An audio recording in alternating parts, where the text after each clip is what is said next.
Dans notre travail et dans notre pratique, on aime bien questionner l'idée de savoir-faire et l'idée de concevoir par le faire. Parce que pour nous, c'est pas tellement dissocié. C'est un aller-retour un peu constant entre expérimentation, des temps un peu plus de conception entre guillemets pure par le dessin, par la 3D. Je pense qu'en fait, c'est plus la matière qui va nous dicter comment elle doit être mise en forme, c'est plus les échanges et tout l'écosystème qu'on essaie de mettre en place ou dans lequel on s'insère qui va dicter ça.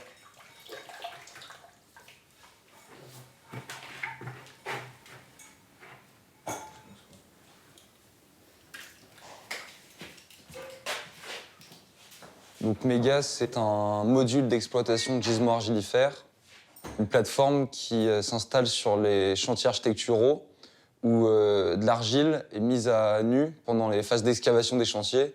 Donc c'est l'idée d'exploiter ce gisement et de produire sur site des éléments d'architecture ou des objets plus domestiques qui peuvent se retrouver dans le bâtiment qui est en train de se construire.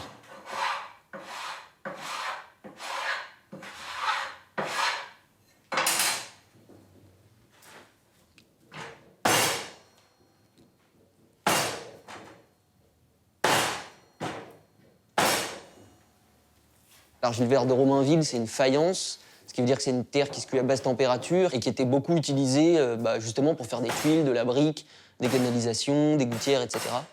Et donc, les usages, les typologies, ça a été beaucoup dicté par les propriétés techniques de la terre. On est allé voir des briqueteries, des céramistes, des architectes qui avaient l'habitude d'utiliser l'argile. Et puis, c'est un peu un hasard, au détour d'un chemin, qu'on a trouvé ce chantier, ce gisement d'argile. On est tombé sur ces bennes énormes. Et de là, on a vraiment pu s'inscrire dans un lieu qui est Bagnolet. Donc déjà, il y a tout un travail de recherche sur la terre, à savoir est-ce qu'elle est viable, comment on doit la travailler, etc.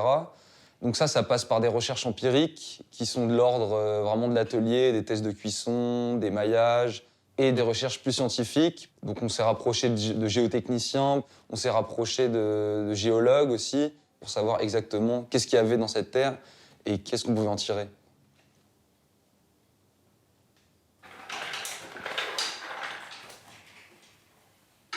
La plateforme, elle s'est dessinée de manière un peu empirique et c'est ça qui était intéressant pour nous, c'était vraiment qu'elle a évolué au fur et à mesure de nos besoins. C'est une microstructure, une micro-architecture qu'on a construit en autonomie, donc on a tout construit. Il y avait aussi la nécessité de réemployer des matériaux, donc en allant voir des ferrailleries, des revendeurs, etc., pour détourner des pièces et rentrer dans une économie de moyens et une logique de réemploi pour la construction de la structure. Elle rassemble en son sein tous les outils qui sont nécessaires à la production d'objets en céramique. Donc de l'extraction de la matière, son raffinage, sa mise en forme, son séchage, sa cuisson.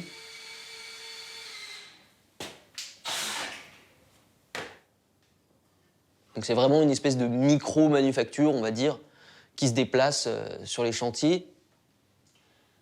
Les influences esthétiques, formelles et constructives de ce module, c'est à la fois les alunisseurs, les engins d'exploration spatiaux, mais c'est aussi l'idée de s'inspirer des plateformes pétrolières et de toutes ces méga-structures industrielles d'extraction de la matière, mais de les rendre beaucoup plus légères pour avoir une exploitation du sous-sol qui est beaucoup moins invasive, plus respectueuse aussi en termes de moyens, d'impact sur les lieux où on s'implante, quoi.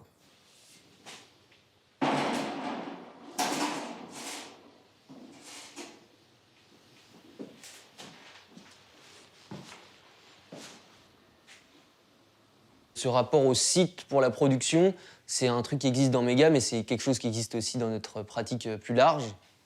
On a monté un atelier de recherche et de production qui s'appelle Niveau Zéro Atelier avec d'autres amis architectes, plasticiens et designers.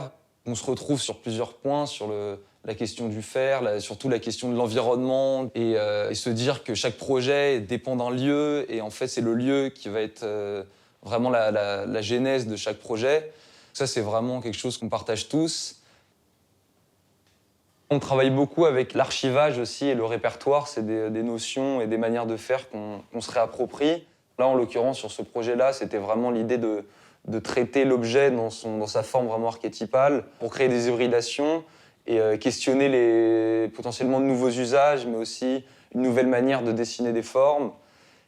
Ce projet contenant contenu, il a servi aussi de première base en fait à cette méthode donc d'archivage et de combinatoire qu'on a réutilisé ensuite dans un projet avec la manufacture de Digoin, qui est une manufacture de grès et poterie, où on a conçu un four d'extérieur qui proposait différents modes de cuisson. Ça nous a, entre guillemets, conforté dans l'envie et la validité de ce procédé d'hybridation de formes, quoi. L'ambition qu'on a et les valeurs qu'on revendique, entre guillemets, c'est le fait de travailler en collectif et en co-création parce que, en fait, dans les faits, c'est ce qui se passe quand on est designer. Même si quand on est designer aujourd'hui, il y a une certaine posture d'auteur et un nom qui vient signer quelque chose, en fait, tout ce travail-là, il est collectif de toute façon. Et donc voilà, ça, c'est quelque chose qu'on revendique aussi, quoi.